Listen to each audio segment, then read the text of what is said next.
ពោតដែលយើងដាំអានេះយើងធ្វើប្រតិកម្មរួចមុនទី1ណាពោតដាំបាន15ថ្ងៃចាប់ដើមស្មៅជំនះស្មៅបើសិនយើងឲ្យបាញ់ជំនះទេចាំខ្ញុំផ្ញើថ្នាំមកបាញ់ក្របបាញ់ស្មៅហើយថ្ងៃនេះស្អែកឡើងនេះ46នេះ1លីត្រ16នេះ2លីត្រទឹក1000លីត្រអត្រាទឹក1000លីត្រ16ធាតុ2លីត្រ46 1លីត្រលាយទឹក1000លីត្រកូរចូលគ្នាហើយគឺបាញ់នេះគឺជាថ្នាំប៉ូជំនួយអរម៉ូនជួយផងហើយការពារជំងឺអីចឹងណាបាទនៅលាយមួយថ្នាំសត្វល្អិត1លីត្រសត្វល្អិតបើអត់មានអត់បាច់បាញ់ទេ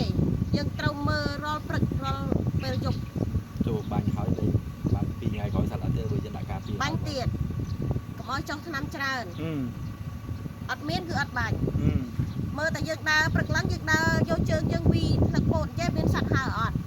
បើមានសត្វហើមិនថាសត្វស្លាប់តុនស្លាប់រឹងអីទេគឺយើងត្រូវតែបាញ់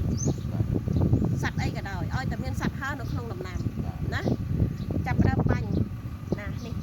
ឆ្នាំសត្វល្អិតនេះណានេះហើយបើសិនជាអត់មានទេក៏យើងបាញ់តែថ្នាំប៉ូទៅតែ